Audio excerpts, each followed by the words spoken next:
नमस्कार दोस्तों, मैं प्रगति सिंह अपने YouTube channel learn with fun में आप सभी का स्वागत करती हूँ। और आज हम लोग चैप्टर 6 पढ़ेंगे जिसका टाइटल है रूरल एडमिनिस्ट्रेशन।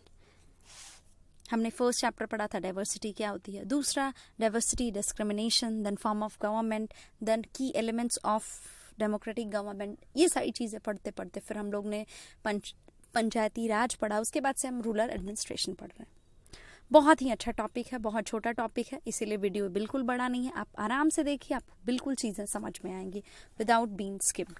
उसके बाद से इसमें रूरल एडमिनिस्ट्रेशन में हम लोग सबसे पहले कि किसको लैंड रिकॉर्ड का मेंटेनेंस कौन करता है वो सारी चीज़ें पढ़ेंगे। और उसके बाद से फिर हम देखेंगे कि उसमें भी डिफरेंट सेक्शन है, उसमें डिफरेंट ऑफिसर्स हैं।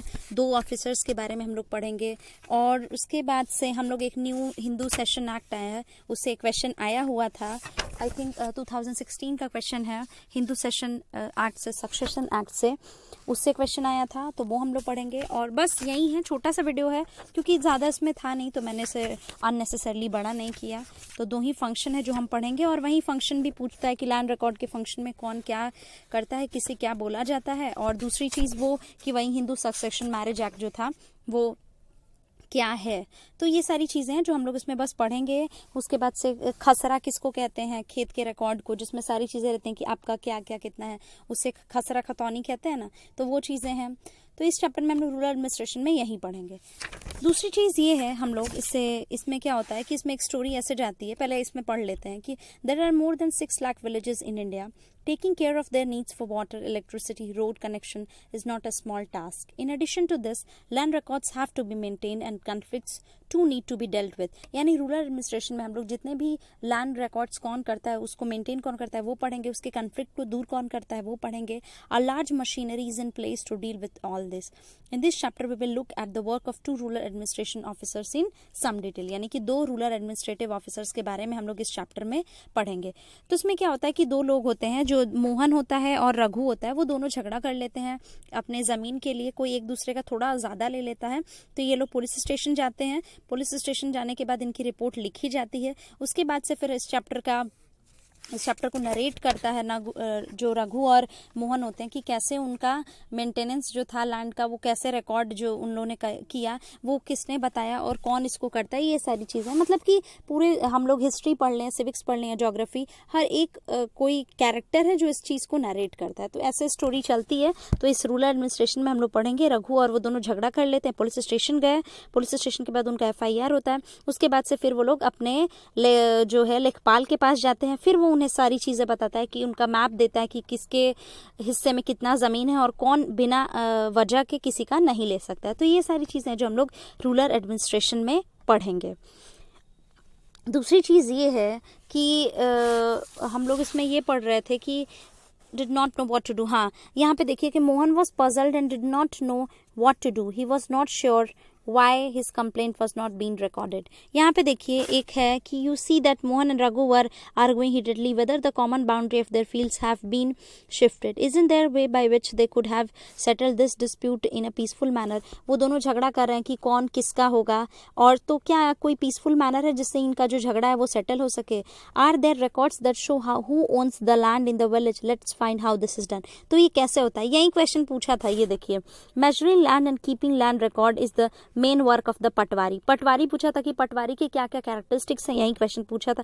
इसीलिए एनसीईआरटी सबसे ज़्यादा ज़रूरी है. इसीलिए मैंने एनसीईआरटी के शॉर्ट नोट्स है बनाना शुरू कर दिया और इसमें कुछ भी छूट नहीं रहा. तो आप बिल्कुल बेहिचक आप इस वीडियो को देखिए. तो पटवारी का क्या काम है कि वो लैंड को नापता है और उसके रिकॉर्ड्स मेंटेन करता है. The patwari is known by different names in different states. Some villages में उसको लेखपाल कहा जाता है, कुछ को कानूनगो, कुछ को कर्मचारी या विलेज ऑफिसर कहता है. We will refer to this officer as a patwari. Each patwari is responsible for a group of villages. The patwari maintains and updates the record of the village. क्या करता है, मेंटेन करता है, रिकॉर्ड करता है लैंड का, गांव के. उसके बाद से क्या बोल रहा है, the map and the corresponding details from the registrar on the next page are a small part. वो खसरा खतौनी पीछे वाले पेज में दिया होता है, तो वही बोल रहा है कि यही रिकॉर्ड करता है. यहाँ पे देखिए, the patwari is also responsible for organising the collection of land revenue from the farmers and providing information to the government about the crops gone in this area, जो भी क्रॉप्स जो ग्रो होते हैं इस एरिया में वहाँ से लैंड रेवेन्यू कलेक्ट करना और गवर्नमेंट को देना इसकी जिम्मेदारी किसकी, पटवारी की। पटवारी कर्मचारी के नाम से जाना जाता है, कानूनगो के नाम से जाना जाता है या फिर विलेज ऑफिसर के नाम से जाना जाता है। दिस इज डन, तो ये हो गया। और keeping track of all this is the work of the revenue department of the government. तो ये क्या है, रेवेन्यू डिपार्टमेंट को उसने दे दिया रेवेन्यू कलेक्ट करके। अब रेवेन्यू डिपार्टमेंट क्या करता है, इन सारी चीजों को रखता है। उसके बाद से क्या है, senior people in this department supervise the patwaris work. तो रेवेन्यू डिपार्टमेंट में जो सीनियर वर्कर्स हैं वो किसको सुपरवाइज करते हैं, पटवारी को। यानी ये क्रोनोलॉजिकल ऑर्डर में करता है, यानी कि ABCD है, जिसमें से जो D है वो सबसे ऊपर है, उसके बाद से C है, फिर B है, फिर A है, और वो एक दूसरे को ऐसे सुपरवाइज करते हैं। यहाँ पे देखिए कि all states in India are divided into district for managing matters relating to land. एक second. For relating to land, these districts are further subdivided. These subdivisions of a district are known by different names such as तहसील। अब देखिए बोल रहा है कि हर एक state में छोटे छोटे डिस्ट्रिक्ट होते हैं, तो वो जो भी लैंड से रिलेटेड मैटर्स होते हैं उसको डिस्ट्रिक्ट में फर्दर डिवाइड कर दिया जाता है, और इस फर्दर डिवीजन जो डिस्ट्रिक्ट का किया जाता है उसको डिफरेंट नेम से जाना जाता है, जैसे कि तहसील हो गया, तालुका हो गया, etcetera. At the head is the, उसके हेड में कौन होता है, ईच डिस्ट्रिक्ट के डिस्ट्रिक्ट कलेक्टर होता है। Under her are the revenue officers, उसके अंडर कौन होता है, डिस्ट्रिक्ट कलेक्टर के रेवेन्यू ऑफिसर्स होते हैं, जिसको तहसीलदार बोलते हैं। Also known as tehsildars, revenue officers को तहसीलदार भी बोला जाता है। They have to hear disputes, उन सबको सारे ये जमीन जायदाद के झगड़ों को सुनना होता है। दे ऑल्सो सुपरवाइज, वो पटवारी के जितने भी वर्क है उसको भी सुपरवाइज करता है, कौन, tehsildar. And ensure that records are properly kept and land revenues collected, ये भी देखता है पटवारी को कि पटवारी जो है लैंड रेवेन्यू को सही से कलेक्ट कर रहा है, रिकॉर्ड्स को सही से मेंटेन कर रहा है या फिर नहीं। They make sure that the farmers can easily obtain a copy of their records. तो इस तरह से हम लोगों ने क्या पढ़ा, पटवारी होता है, पटवारी लैंड रेवेन्यू कलेक्ट करता है, मेंटेन करता है रिकॉर्ड, वो किसको देता है, रेवेन्यू डिपार्टमेंट को। रेवेन्यू डिपार्टमेंट जो है वो सुपरवाइज करती है पटवारी के वर्क को। ईच डिस्ट्रिक्ट जो है वो सब डिवाइडेड होता है। सब डिवाइडेड में सबसे हेड कौन होता है, डिस्ट्रिक्ट कलेक्टर होता है, और डिस्ट्रिक्ट कलेक्टर उसमें भी क्या होता है, डिफरेंट नेम्स होते हैं। और उसके बाद से हेड में डिस्ट्रिक्ट और उस डिस्ट्रिक्ट कलेक्टर के अंडर कौन कौन होता है, रेवेन्यू ऑफिसर्स होते हैं। लास्ट में है ये जो हमारा यही लास्ट टॉपिक होगा इस चैप्टर का, एक न्यू लॉ आया है, ये Hindu succession amendment act 2005। Once when we think of farmers who own land, we think of man. Women are as seen as people who work on the field but not as people who own agricultural land.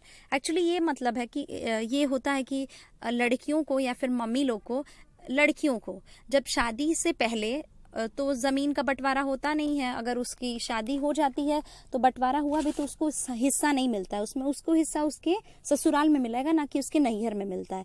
तो अब ये जो law आया है Hindu succession amendment act 2005, ये क्या करता है कि recently the law was changed in some new law, sons daughters and their mothers can get a equal share. तो वो क्या कर सकती हैं, इक्वल शेयर पा सकती हैं in the land. The same law will apply to all states and union territories of the country. This law will benefit a large number of women. For example, Sudha is the eldest daughter of an agricultural family. She is married and lives in a nearby village. After her father's death, Sudha also comes to help her mother